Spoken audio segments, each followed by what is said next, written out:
Welcome to the Inspiring Victory Show, where we help you double your business, double your impact, and change the world. I am Sarah Victory, and I am very, very lucky to be here with Kim-Adele Randall. And as you may or may not know, Kim-Adele Randall is a superstar, one of my favorite humans in the entire world. And I am lucky enough, and our team is lucky enough to get to work with Kim-Adele quite a bit. Kim-Adele is a fractional CEO, COO, CIO, and CFO. And she's the only person I have ever met who can do all of those things and be a trained chef. So Kim-Adele had a great background. She was very hype at Barclays Bank, also at Sage. She's very people-oriented and also very techie-oriented, also something you don't usually see in one person. And therefore, we bring her in on every big consulting project possible, even the ones where we can't figure out why she's needed. She'll be needed at some point, and it always works out for the clients best, which is lovely. The huge things you've been able to do for our clients, it's just been stunning, and we always appreciate you. So I wanted to have you on the show partly because I would love if you could explain to people things that I didn't know years ago, like what is an interim CEO, CFO, COO? Can you combine couple together? What's a fractional COO? What do you folks do? Who needs you? When do they need you? Why do they need you? I thought we'd talk about some of those things, and then some of the things that you've done that might give us some education on things that we should be doing as business owners as well. So anyway, start off with welcome, Kim-Adele Randall. Yay! Everyone loves you. You're awesome. And then answer any of the 14 questions I just mentioned in any order you wish. Oh, bless you, Sarah. Thank you for having me on the show, and thank you for Always. having me. I'm always so super grateful that you allow me to also work with you and the dream team and the amazing clients that you've put me in touch with. We are honored. We are honored. Really, yeah, couldn't do better. Thank you. So where to start on the 14 questions? So let me go with the kind of why do people use us and what is it that we do? So very often for an organization, what I find is that organizations are always in one of three places.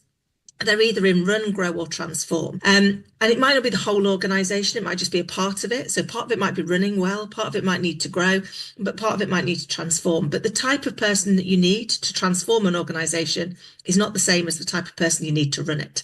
They're very different skill sets because you need to be able to take people on a big change journey. And people don't like change. Doesn't mean they can't do it. It just means they don't like it.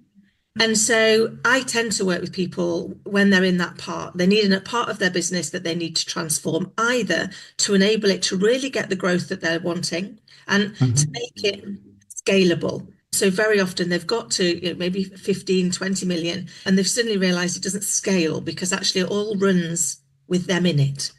So they want it done their way. They want that control. The control isn't there, but actually they can't then, they've almost put a handbrake on their success. So it's going, but we've all done that. We put years ago, driven a car and realized that the brake's still slightly on and you're juddering down the road and wonder why it's like that. So that's kind of where we come in, is to kind of look at those parts and say, let's see, how do we transform it? What elements of your organization could be automated? What elements of your organization are down to poor communication? So you might not have a very clear vision, or if you have, you might not have communicated it very well to people. You might not have given people permission to be part of the solution. And that's a big one that I find, is people get very frustrated that the team aren't going in the direction they want. But when I ask them how often they talk to people and tell them where it is they're going and give them an update on how well they're doing in that direction, that, oh yeah, I haven't done that. So, well, that might be somewhere that we can work on. And I guess for me, in the last nearly 30 years of doing this, what I found is the problem always shows up in the numbers, but it always manifests in the people. So although it'll turn up somewhere in the numbers aren't doing what you want them to do. Actually, the cause of it will be somewhere to do with people. And it will usually be miscommunication, misinformation, or misunderstanding. So they're easily fixed, but you've got to find them. And I think part of it is I always say, these are bright people you get to work with, we get to work with. But Right. brain surgeons even may be brilliant, but they aren't allowed to do their own brain surgery. And I think having us outside people coming in and seeing things that would be obvious to them if they walked into somebody else's business is such a huge benefit, especially if it's somebody who's done the thing they need help with 1,000 times before. You've hired thousands of people and sadly fired thousands of people in a way that they all felt like they got a promotion. And I don't know how you did that, but I've heard stories. So yeah, but I think, what's interesting to me is, our business is all about how do we double somebody's business? How do we double their impact? How do we help them, change the world in a really positive way? But a lot of it is the double your business, hopefully in less than a year, depending on the size of the company, of course. But what I discovered early on, and one of the reasons that you and I, and we have other CEOs, COOs and CFOs and stuff that can come in that have very specialized talents for certain kinds of industries as well. You seem to be able to fit into almost any industry. But one of the things that I found was that I would come in and I can grow anything except a house plant. As you know, those two are fake and in this house here in Europe. They look lovely though. Yeah. Real roses I got from Steve, but yeah. But anyway, but what I found was that, because we could grow anything, we could almost imploded a couple of companies because we didn't stop to see if they had the infrastructure. And now we'll bring in a Tim Van Meegen's company or John Lanier's company to come in and assess what's going on structurally. And if there's some holes and some issues, you're the one that can come in and swoop in and do some of those things on an interim, which is a short-term basis, or a fractional basis, which is long-term for 10 or 15 hours a week or whatever it takes. And you have multiples of them going at once. But I've learned the hard way that, that you get to a certain point where, yes, you want to grow. Yes, you want more sales. Yes, you want more business. But if you don't control the beast that is your business and you don't do that successfully, then it is going to show up in the numbers and sometimes in a really detrimental way. You and I came in on one company where the entire HR department had walked out 3 days before we got there. And, we had to bring in the fractional HR team, which they're still there to this day. And you had to kind of pick up all the pieces and make all of it work before the rest of us could come in and do the growth stuff. But if it's not set up for growth and scaling, it can't grow and scale. And sometimes they don't even need us. Once they have all that set up to grow and scale, you've done enough where they can just do it even without any other assistance, which is a remarkable thing. What has been one of your favorite projects, and what's something you're proud of that you have accomplished on one of these projects that I got to watch, or maybe that I don't even know about? I've had so many that I've thoroughly enjoyed because I think they're all unique. They're all so amazing because people's businesses are like their baby. They've invested their heart and soul into this. And I'm always very mindful of that. You're going in and saying, you need to change some of these things. These are bright, intelligent, smart people that are running the business and have made it already, into the tens of millions. So you've got to be very conscious of those. But there was one that we worked on together, and I think to your earlier question, can you do multiples of this? Well, I did in that particular one. If you remember, I know where this is going. Mm-hmm. To start off, we were doing a small piece just on the operations. Then we identified actually you needed to plan in the financials, and we needed to really understand what they needed to look like. It's a big piece around the leadership team and how we could get the leadership team to really step up or step out, and then put in the infrastructure and the governance to enable the organization to really grow. Also set up their technology. So building Right. the intranet site and getting all their training done. Which was one of the most random things I've ever done in those organizations, I even designed their office refit and planned it, saving them, I think it was £15,000 in my first 4 weeks, despite the fact that New Jersey and I was not. You're in England and they're in New York. Yeah, exactly. New York and New Jersey in New Jersey. Yeah, it was 19. I remember exactly how much I remember because I remember them gushing on and on about it being $19,000, which was roughly that in pounds.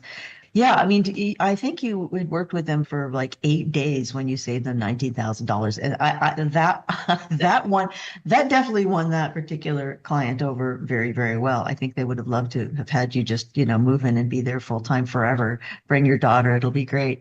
But yeah, so I think that makes a huge, huge, huge, huge difference in what people don't realize how much they can save on things if they slow down and have the team look at it from a strategic standpoint, and they don't realize how much they're leaving on the table. That's what we notice a lot, is that a lot of those things where you think, oh, it's not that big a deal. Oh, if they're not looking at the numbers and they don't realize that they're spending maybe tens of thousands of dollars on something that they no longer are using. So there's like all this hidden money within the company that's often not being seen. And there's always this hidden potential that you and I are able to see and then exploit from a sales and marketing standpoint. Yeah, it was an amazing project to see. What are the things that people need to be really aware of if they do want to grow and scale from a structural standpoint, from a people standpoint, and from a technology standpoint? Because you really are an expert in that. In those three areas, what do they need to do? So I think for me, the kind of core piece is looking at each element of that. So from a structural point of view, what you've got to be able to say is, have I got repeatable processes?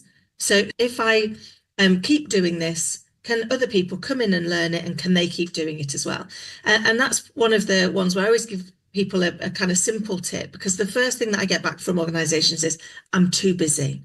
I'm already maxed and I can't get there. And it only works my way. And it's like, okay, so if you're feeling like that when you're watching this, ask your people every day when they're doing something that they do every day anyway, to jump Mhm. onto some form of, whether it's Zoom or Teams or whatever technology you use, share their screen, switch on record, and talk themselves through doing what they already do. And within a couple of weeks, you've got a complete and utter training manual for your future staff, without you actually having to add in any more than the 10 seconds it takes to go in and press record. And then you've got people doing it your way. And then start thinking about, okay, to be the size you want to be. So you want to double your business. That doesn't necessarily mean you have to have double everything in it.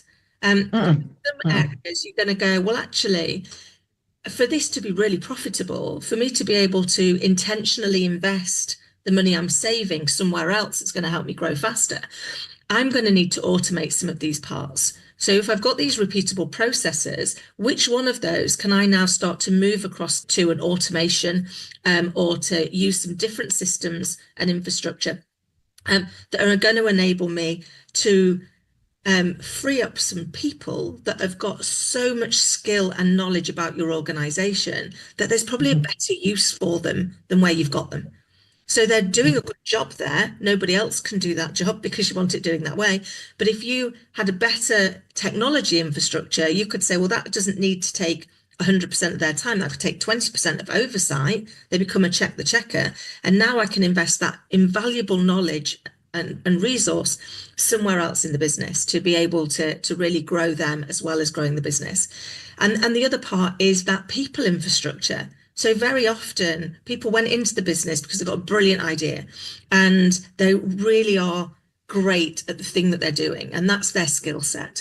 Didn't mean to say they were a great leader. They might never have had to lead anybody before. Now all of a sudden they've got a team, they've got people, they've got leaders, and they're Mhm. expected to have difficult conversations, to have Mhm. set people objectives, to set people's job descriptions. And that's often where it all goes a little bit opaque. So there's less clarity in there, which means there's less clarity for the people that aren't the expert that you are, for them to be able to know how they can actually help shape. So I think for me, it's looking at the pillars and going, okay, if I want to double my business, Mhm. have the processes I've got today, can they scale? If the only way they can scale is on a one-on-one basis, which is it currently takes one person to do this, so it will take two people to do it if I want to double, then your profitability is going to eventually hold you back. Mhm.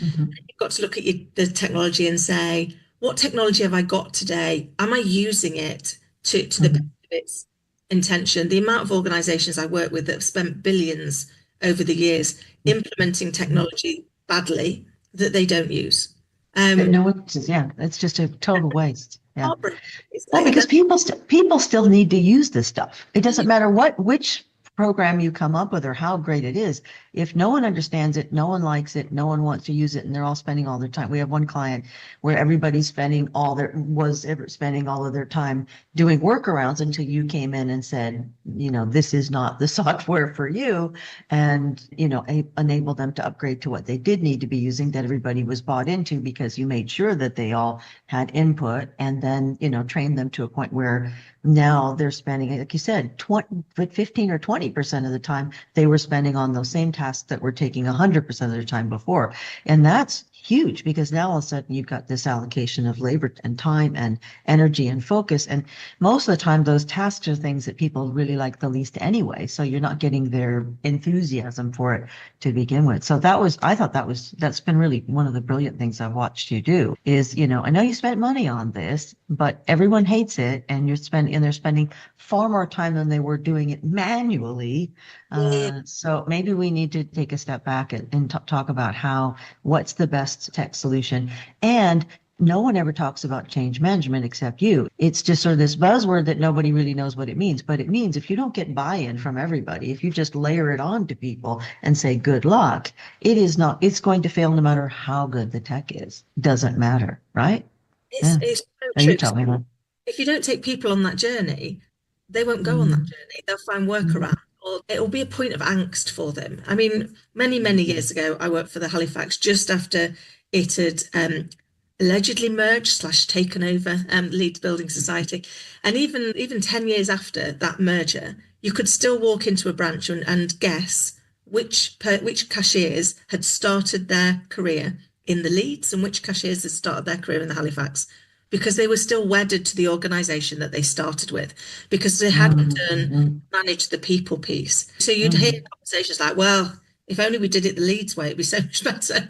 Or if only we did it the Halifax way. And then they became HBOS. And you just see those elements. It's like, the problem is very often program managers and project managers, of which, I'm trained to be one as well, are there about the technology. They're there about the ticking off the tasks that are on the list. But there's very rarely a people plan. And I see this in organizations across the world where they'll spend so much time, effort, resource in building their business plan. And they look at it every year, and every year, two or 3 days out while we work on the business plan. And it will always be about the numbers. It will always be this numbers we're going to do. There might be some talk about a big technology program that we're going to bed into it. The really good ones will also have looked at what's going on in the market and how that fits. And then the people plan. So what you need to do with the people to achieve those gets thrown over the fence to HR. They have to develop what skills are these people going to need to be able to achieve that. Well, how on earth do they know? Because we're the people. So, when I was running the sales team, I know what skills my people need to hit those numbers. So I should be putting those plans in place and going, if you expect me to get double the number, we're going to have to invest upfront in getting them the skills, because I can't just say run faster. Eventually it will stop. It won't work. And we'll have to do something more than just just whip them harder. Come on, you can do this. And the same is true. The same is true at all elements. What got us here won't get us where we need to go. And so we need to think about what is it we're going to do differently. And I think with everything, we're very conscious of the cost of doing it. But very rarely do I hear people talk about the cost of not doing it. And yet in every decision we make, there is a cost of doing and there's a cost of not doing. And only when you know both of those can you make an intentional choice. Yeah, and I think that's a CFO brain, really looking at what's the value of doing something, not what's the cost of doing something. The price of doing something is irrelevant. If it saves you, $500 million, then the price is almost irrelevant as long as it's way lower than that amount. I see where you're going with this. I think that that's remarkable. Most people don't think about what is it going to cost us if we don't train our people? How many people might we lose?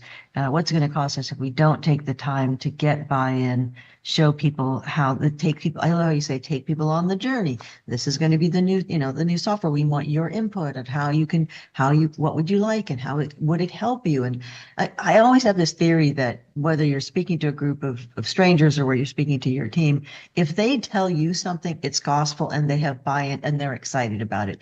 If you tell them, it is suspect. Doesn't matter how much they love you or how great you are. It is gospel if they say it, and it is suspect if you say it. So if you can, I think most of us don't stop, and I think I'm guilty of this too. We don't stop to say, okay, how do you want this to go? What are you trying to accomplish? How can I love that you go into companies and say, I'm not here to take anyone's jobs. I'm just here to say, how do I help you? How do I support you? How do I move you forward to what you want? How do I make your life, easier, your job easier, help you get along with others, make you more excited to come to work, make things, more fun here. And I think that is spectacular. I think a lot of consultants come in and everybody's terrified that they're going to get a new boss. Yeah, oh great, an extra boss, just what I need.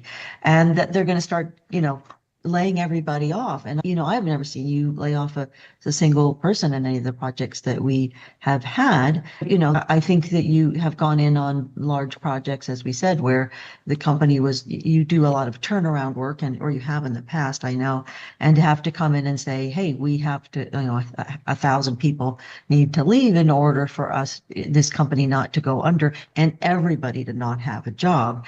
And to be able to gracefully have conversations that are that difficult, that takes a level of grace you rarely see. I am so incredibly honored to have you as a part of the Inspiring Victory tribe at the Inspiring Victory Show. Please do us a favor. We really need your help. Please like, subscribe, share, write a comment. It makes a huge difference with how many people we can reach here at the Inspiring Victory Show, and it makes a big difference to me personally. I want to make sure that we're providing content to as many people as we possibly can so they can grow and succeed. So we'd love to have you continue your membership here at the Inspiring Victory Show. It's free. Helping us out costs nothing, but it makes a huge difference in how many people we can help. So double your business, double your impact, and change the world. And thank you so much for being a part of this extraordinary community. Thank you. How do you have really difficult conversations with people who work for you? Because I think that's tough for everybody. Yeah, how do you do that so well? Because I call you if I ever need to have a conversation with a client or with, someone I know that's acting up. It happens so rarely, but you always have a great answer. Yeah, and I think it is in those difficult conversations. The problem is that we are coming at it from an emotional space. So we already think it's going to be difficult. So we're already feeling like we're going to be attacked because the person's going to have a different view. And so we go slightly on the attack. So we change our pitch, we change our tone. And so actually, one of the things is about this is like a 5-step process. So the first thing is share a little bit of vulnerability. So, if I have to have a really difficult conversation, I may say, like, for example, I had to have a really difficult conversation with a client to tell them something that I knew they didn't want to hear, that their people had been telling them for ages and they didn't want to hear it, but they needed to hear it because it was holding them back. So I started the conversation with, I'm really conflicted about bringing this up because I know you are not going to be happy that I want to have this conversation. And then step 2, tell them why you're doing it. So the next piece was, I have to bring it up because it is holding you back. It's not letting you achieve what you want to achieve. And you're not seeing it as the cause. You're seeing it as just a side problem, and it isn't. It's the number one thing that's stopping you from getting there. So we're going to have to face it. Then set your intention. So I said to him, like, my intention is I'm 100% committed to finding a solution that works for everybody. And the reason you put your intention in there is it allows you to come back and not have to go back up here where the emotion is. It allows you to stay down here where we're factual. So I'm 100% committed to finding a solution that works for all of us. On that basis, here is my suggestion. And if they go, oh my God, it's ridiculous suggestion, that's never going to work. You go, okay, but that's okay though, because remember, we're 100% committed to finding a solution that works for us. So what elements of it doesn't work? And let's work on those. Let's fix the bits that are commonalities. So where we can agree, these bits agree, let's mark those off. Now the problem's not here, it's here. So now actually we agree on loads of things. So we're much more connected. So we've now got a problem to solve together. So you're not the problem and I'm not the problem. The problem's the facts, because the problem's over here, it's not between us, it's over here. Yeah, it's in its own space. that's it. So, and I think, and you mentioned about, having to run big redundancies, and that is one of the toughest things you're ever going to do, ever. And I remember the first really big one that I had to do. And I was stood the night before with the board, and we were a public listed company, so everything had to go to the market first. And we were doing the final bits, and I remember them saying to me, Kim, are we ready? And I looked at them and I said, as ready as we're ever going to be. Not really what they wanted to hear. Like, what do you mean? Hold the horses. Should we hold off? Should we do this? Should we do the other? And I was like, nope. And what I mean is, I've covered everything I can possibly cover, everything I could possibly know we've planned for. What I don't know is tomorrow morning I'm going to go and tell 1,800 people that they're at risk of losing their job. And I don't know what that piece of information, when added to whatever burden they're already carrying, is going to do. All I can do is be comfortable with the uncomfortable and hold the space for them. And so I remember the next day going out and standing up in front of this group of amazing people and saying, the first thing I need you to understand is, this is not about you. And let me explain what I mean by that. It's happening to you. You are impacted. When I say it's not about you, what I mean is, you're not in this position because you're not a great employee. You're not in this position because I wouldn't love you to work with me for as long as you want to. Quite frankly, you're in this position because I couldn't lead you to a better outcome. And for that, I'm genuinely sorry. And then I went into the rest of it. And you could go, to be fair, this happened 4 weeks after I joined the organisation. So I could say, actually, I joined knowing that that's what I needed to do. That's why they brought you in, I think. Yeah. And I also joined knowing that I had to get the board to realise that they needed to make that choice, because if they didn't make that choice, the whole business was going to go.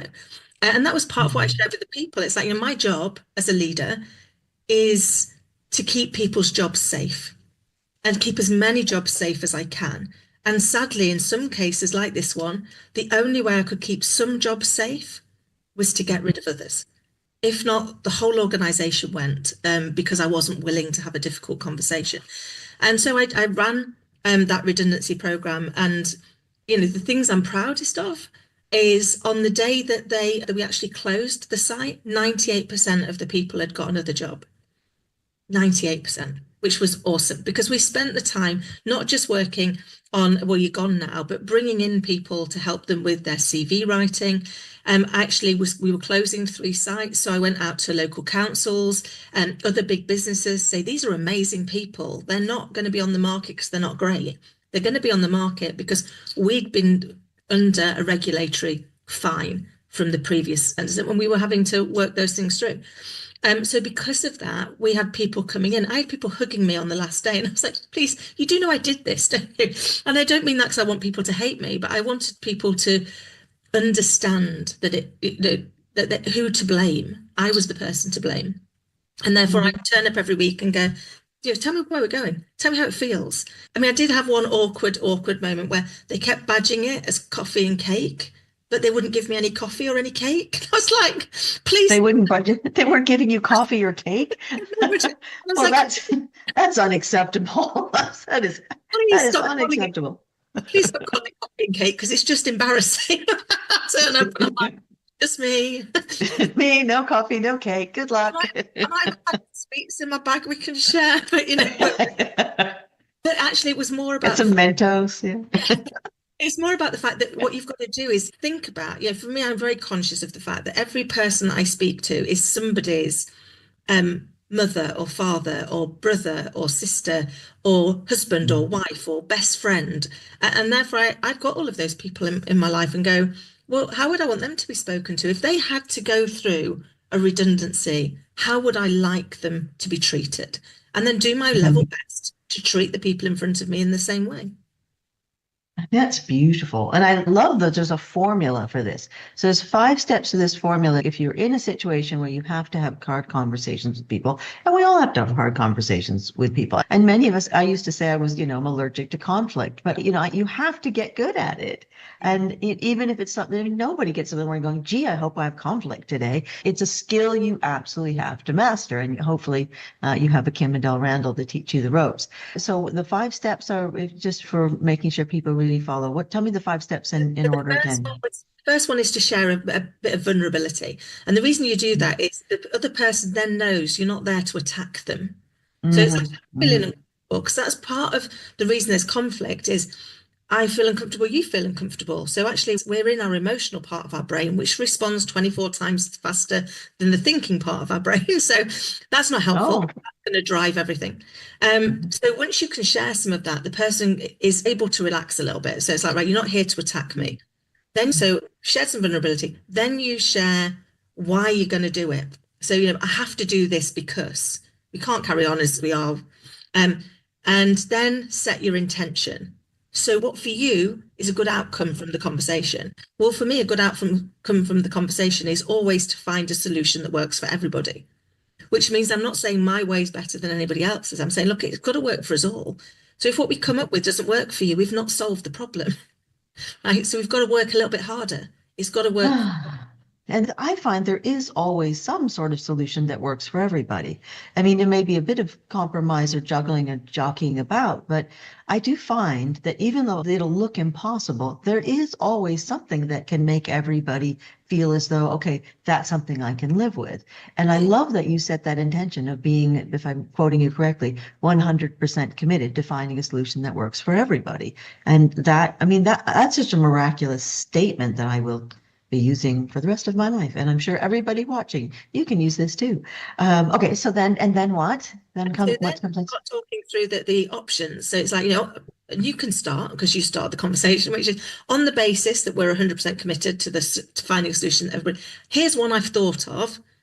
Tell me what you think about it. So then if they go, well, that's not going to work. Okay, are there any elements of it that can work? So now we're talking down here, but we're not having to go back. If anyone gets really cross, you can go, hold on, let me try and understand why you're finding this so emotionally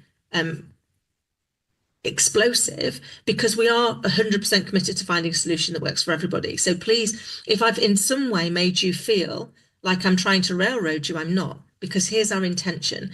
So we can kind of talk those bits through. And I think for me, it's a side bit to the 5. But one of the key things I learned is that actually most of the disagreements come with the difference between impact and intention. So we don't intend to get things wrong. We don't get up in the morning and go, I wonder how to be really irritating today. I'm really annoying my boss. I wonder how to be an absolute loser when it comes to like what's expected of me. I don't believe people do that. So if we kind of start with the assumption that actually their intention was honourable, what we're dealing with is their impact. So they were trying to do the right thing, they got it wrong. And so what happens when you give somebody feedback is you're having 2 totally different conversations. And hopefully this resonates with the people listening and watching. But you start to give somebody your feedback about the impact they had, and they start to defend the intention that they were doing. So now you're in conflict because you're going, yeah, but you didn't hit your sales number. Well, I was trying to hit my sales number, yeah, but you didn't. It's like, okay. Yes. They're not going to quite, We're in 2 really different places. So now, if I ever have to give people feedback, I start by agreeing what I think they were trying to do. So I go, okay, so I think what you're trying to do is exceed the sales goals that you've been set, to be a great team player, to really deliver great service to the customers. Is that right? Am I correct? That's what yeah. Brilliant. That's amazing. Because that's exactly what I'd like to do. Would you mind if I shared with you a couple of places where you're getting in your own way from achieving that amazing goal? Well, now I'm their ally because they're a great person and they've got the right intention. And I don't think that they're doing it on purpose. And now I just want to help them understand where their blind spots are. Well, we've all got blind spots for a reason. And now they're listening. Because it's like, well, actually, when you do this, I had one girl, this is probably going back nearly 30 years, She was amazing on the phone, and the customer would be eating out of her hand. And then she'd get to the close, and her close would be, I don't suppose you'd like that. Well, no, I don't suppose I would. It's like, what do you do? Why would you do? Why would you do that? It's like the Jim Rohn line, the famous speaker Jim Rohn, that was my mentor, as you know, he would say, maybe you wouldn't want to buy something isn't the best line you can deliver. You wouldn't want to buy something. He goes, only occasionally will somebody take such pity on you that they say, I don't know, what are you selling? Maybe I would want to buy it. He goes, but that's going to be a rarity. You might want to up your skills a bit. That's what that reminded me of. Oh, it's so funny. So she literally was doing the Jim Rohn bad line. Wow, that's really funny. And she had no idea. No, Oh, wow. and it, Well, because that's she going to get in the way. Yeah. for the business, and she was like, I don't want to come across as pushy or salesy. And I was like, okay. I said, let's just try if you're comfortable with it. So let's see if you feel comfortable with this. Change the line from I don't suppose you'd like to buy that to how does that sound? And then let the customer answer. They may go, it sounds awful. Okay, good to know. Thanks for your time. Or they may go, that sounds amazing. Funnily enough, she went on to be one of my top sales performers. And Oh, nice. it was awesome because Yeah. she was brilliant at the customer piece. She just had got herself in a conflicted place about being able to ask for the business because she couldn't find a customer-centric way of doing it. And I think for me that the part is like nobody wants to be sold to. Nobody. People do want to buy. Oh, And people love to buy. That's why we all go shopping. when I Yeah. buy, it's because I'm in control. It's my decision. I know what it is I want and what it is I need.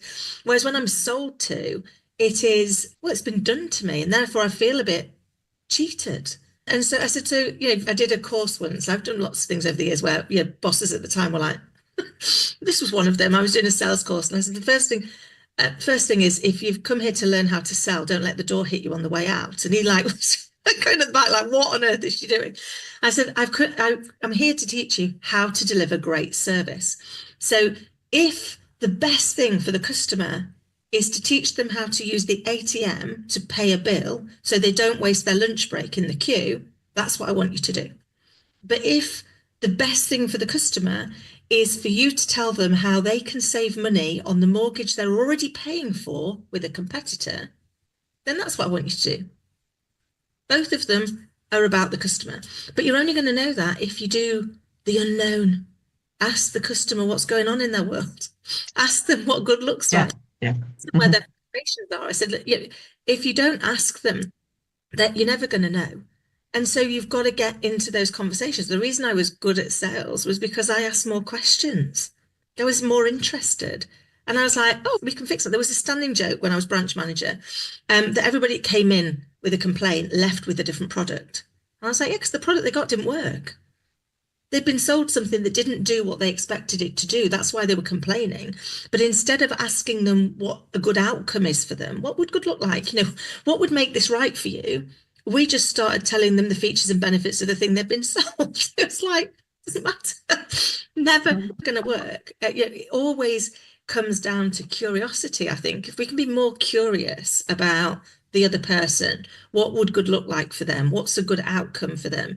And then how can we find a way to create that outcome in a way that works for the outcome that would be good for us?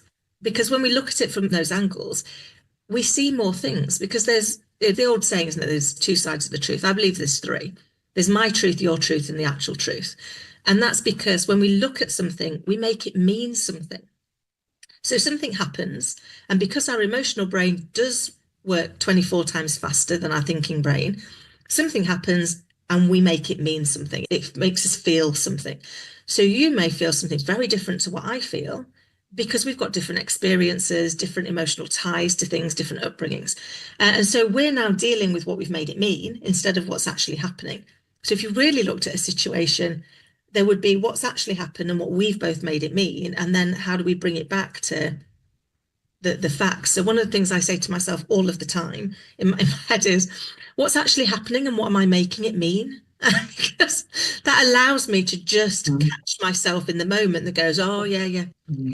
It's like Mm. when you go, it's probably why I'm divorced. But when you go back and go, and another thing, you didn't empty the dishwasher in 1904, and like, really, really, because you've not allowed that element to be put to one side. We do it all the time in all aspects of our life, but bring that into an organization, bring that into a business, and you're mapping in often hundreds or thousands of different people's emotional responses to the facts that are going on. And you see that heightened, particularly in difficult conversations, or, for example, in some of the more challenging times when I've done big redundancies. And it used to be a standing joke. The quote was, facts are your friends. And because I just say to them, okay, seriously, facts are your friends. That hasn't happened. That hasn't happened yet. We're here. So don't cross a bridge we've not come to, because we're in a consultation. So we're here and we don't know what's going to happen next. All host of things could happen next, but all we can do with deal with the facts we've got today, and keep, because they're going to be the thing that keep you safe. But the other bits are just going to mess with your mind. Wow. That's really amazing. Well, I think you're always all about achievement. How do you get achievement out of the leaders? How do you get achievement out of the entire organization? And in an authentic way, which I love the fact that your next book is Authentic Achievements and that you have that podcast that's so popular also, Authentic Achievements. And I think that's really what you are about. You're always very authentic with people. And I think that little vulnerability piece of knowing when to be vulnerable in a way that is going to help the relationship and move things forward, not just, whining about, I didn't really like how my dog behaved this morning. Yes, it's authentic and yes, it's vulnerable, I guess, but it's not moving things forward. So I love the formula that you shared. And I think knowing how and when to use all those things as a leader is something that you're really good at explaining to others, and getting performance out of people, I think, is one of your main, superpowers. That and understanding every piece of tech in the universe that anybody could ever want. So we need to be able to do this one weird thing. Oh, well, there's 4 different kinds of software you can use about that. And there's come some hardware you might be able to, I'm like, oh my Lord, how does she know these things? So I imagine you like up at 4 in the morning going, oh, wow, new tech. So yeah, it's nice to see, women in tech also lovely. Well, what's one bit of advice that you would have for these up and coming leaders that you tend to come in and support, or for the more advanced leaders? What's the best advice that you would give to people who want to be able to excel in their businesses? So I'd say one piece of advice is be more curious about everything. So be more curious about yourself, be more curious about others, be more curious about technology, and don't be wedded to being right. That's the Mhm. biggest block I see for leaders and organizations is Me we're wedded too. to being right. And therefore, if somebody's got a different opinion, we no longer listen to understand, we listen to interject. We want to be able to prove that actually we were right, because that's where we're going to get to. Whereas once we become less wedded to being right and more wedded to learning, either learning that actually they've got a fair point, but we still, on balance, are going to go with our own, but we're more open. So I constantly am asking the question, why am I so convinced this is right? Why am I so convinced that's wrong? What can they see that I can't see? Talk to me about that. I used to joke that I made my career out of asking the dumb girl questions, like going to go, can I ask why do we do that way? I'm just interested. I am just interested. Very often it's like, oh, it's a good reason. That's Yeah, great. those end up being the genius questions that I mean, you come in so under the radar with people with these genius questions that just look like, oh, I'm just curious. And you are genuinely curious, which does help. But I think you're right. I think we should all be more curious. And wasn't it Wayne Dyer way back when they used to say, do you want to be right or do you want to be happy? Yeah, yeah. I love that. Yeah. So you were saying, but I love the fact that you're reframing that on a daily basis with, why am I so convinced that I'm right about this? What other perspectives might there be and whatnot? Continue. Yeah, that's amazing. Helping people come in, come into that, because actually, I've saved companies hundreds of thousands of pounds, in fact, millions in certain cases, asking those questions. Mhm. One of the questions I just want to go into organizations is, what's the dumbest thing we make you do? And what's the dumbest thing we make you do every day? I guarantee there is something that drives you mad that you think we you do. It's never failed me in any organization. They'll always come back with something. And what it allows you to do is two things. Either it means that they don't understand why they've got to do it. I worked in regulated financial services for 25 years. Sometimes you've got to do the dumb thing because you've got to do the dumb thing, right? But at least if you understand that and it's part of a regulation, you go, okay, I get it. So they understand it's dumb, but we've got to do it. But very often, the dumb thing we're asking them to do, we've got no idea they're doing it. It was somebody else who'd led years before. I worked in one place once, and the owner was very, very eccentric and a multi-million-pound business. In his boardroom, there was also a shower and a toilet. And he very regularly would leave the board meeting to go and have a shower and continue to talk to us through the door. So it just gives you an idea of the type of person. And I went down to their sales team. I asked them the question, what's the dumbest thing that we ask you to do here? And they went, we have to ring somebody, and if they don't answer, we have to wait 5 minutes and then call them back. And I went, okay. Let me understand that a little bit more. Do you mean because they were engaged? No. If it just dialed out. I said, you just sit there for 5 minutes. I went, yeah, well, okay. If they were screening you, they'll still be screening you in 5 minutes. If they weren't there, likelihood is they still won't be there in 5 minutes. So why don't we just try? Just give it a shot. Why don't we just try? If we dial somebody and they're not there, we dial the next number. And they went, well, Philip said, I said, I guarantee Philip does not know that's what you're doing. And you do not want him to find out. Philip will be horrified. You do not want him to find out. And I don't want to be in the country when he does. So I'm going to go to Sarah's house in Chicago. I'm out. I got it. Oh, that's very funny. Take a step back from that. Let's try something different. And the second thing that I would say is get your people to set the target. So we go in and we give them our target. And to your point, it's suspect. So you go and go, well, I need you to get 8 of these. And it's like, well, actually, how many do you need? But when I ran my sales team, one of them that we had, unlimited bonus as long as they earned a piece. So instead of setting them targets at the start of the month, I'd sit with them and go, what do you want to earn? What would you like to earn this month? Well, I'd like to earn this. Let's have a look at the bonus thing then. Right, so for you to earn that, you'd need to do this. Think you can? Yeah, I can. Okay. What would you like to be target be? I'd like it to be that. Okay, let's do that. Always 10 times more than I needed them to do, because actually, but now they were committed. And it's being able to kind of work to those parts to enable people to have the permission to be part of the solution. I adore you. That was really brilliant. I'm taking so many mental notes. I'm going to watch this like 4 more times with everybody else when it comes out. Oh my gosh. Yeah, I really, really appreciate your wisdom. The way your brain works is so amazing and so fast. Thank you so much for sharing all of your knowledge and wisdom, or at least a tiny, tiny fraction of the knowledge and wisdom in your head with us. Thank you for being on the Inspiring Victory Show, where, I'm always just amazed at the things that you can share with the tribe. Again, if anybody wants to reach out to Kim-Adele, you can get her at... So you can either get me at my website is AuthenticAchievements.com, or you can find me on social media as Kim-Adele Randall or at Kim-Adele 10.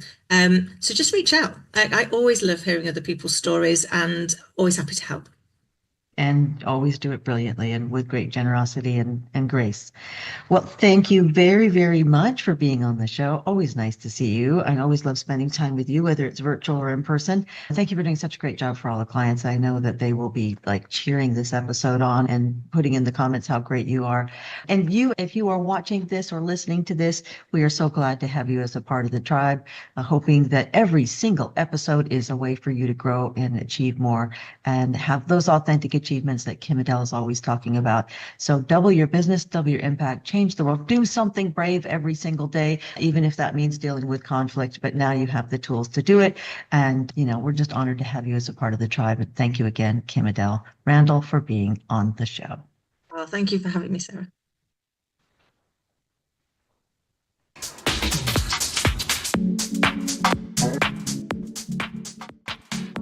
Let's take a moment to thank our sponsor, Marites Bott of Bott & Associates. I'm so honored to get to be with our wonderful sponsor for the Inspiring Victory show. And I want to make sure you know a little bit more about her and about what they do, because I think it'd be really helpful for all of us as business people and just in our personal lives. Meritus does a lot of speaking, as many of you probably know, but I love one of the speeches that she's famous for, which is A Generous Legacy, the power of future-proofing your business and your personal life. And that's really what you are all about. So I want to talk a little bit about that with you. And can you give us an example of somebody who's come to you and how you were able to help them that might be able to help all of us as we navigate our financial planning as well as our estate planning for business and for personal? Yeah, I'd love to. Well, thank you for having me, Sarah. I appreciate it. We do a lot of estate planning, obviously, as well as the financial planning for our clients. And a story that I think is a great way to showcase what we do is this wonderful couple that we met back in, I want to say 2015. They came in for a consultation. So they are certainly a wonderful couple, blended family. So second marriage for both of them. He has children and she does not. Basically, they were saying to me, Meritus, I really want my estate plan to be secure. I want it to be ironclad so it goes to the right people. Particularly the wife was concerned that this money goes to her charities, which she was very, very active in and volunteers quite a bit. She puts her hard-earned money with them. And she also wants to make sure her husband is taken care of as well. So she wanted to do both objectives at the same time. We were like, of course we can help you with that. We want to make sure that we write everything down and just like you said, make it ironclad so that there's no contest. There's nobody trying to get to the money inappropriately. Right. So we created a wonderful estate plan for them. So that was 2015. Now, sadly, she unexpectedly passed a few years later. And her surviving spouse came to us and he really needed help. He was so, of course, distraught and super, super sad. But he was also very concerned about the financial pieces. He wasn't that familiar with financial instruments. There was 13, 14, 15 accounts that she had. And of course, he was like, I'm confused. What do I do with all of this? So we said, okay, we're going to take care of you. We got this. And we were able to really take a hold of all those instruments and all those accounts. And on our financial side of our business, we were able to consolidate them, invest it in very prudent investments and make sure it's easy for him to manage. So we were able to do that within 3 to 6 months. His late wife's wishes of him being able to live on that money and then eventually at his death, give it to her charities is exactly what's going to happen. So wonderful to be able to plan it properly, give her peace of mind. A few years later, we're honoring 100% of her wishes. This money is not going to go to anybody inappropriately. And her beneficiaries, her charities, are going to be so happy to be able to get this money upon his death because he is still able to live on that income. So I love those stories because to me, we work so hard. We sacrifice daily, right? We work so hard and we want to be able to take our money and be able to give it to people that we love and charities that we believe in. Well, thank you very much for sharing that with us. I always enjoy spending time with you. And yeah, you're one of the people I always find so much value in talking to. You're just walking integrity and you're a good soul. And you help people. So you help people. So thank you for being on the show again and for sharing with us and for always doing such a great job for everybody. And now that you're able to do even more and be more of a one-stop shop to help people with all these different issues, I think your company and you are even more valuable. Thank you so much. Always lovely to see you. Meritus Bott and Associates. If it's something that you need, be sure and contact Meritus right away. Thank you.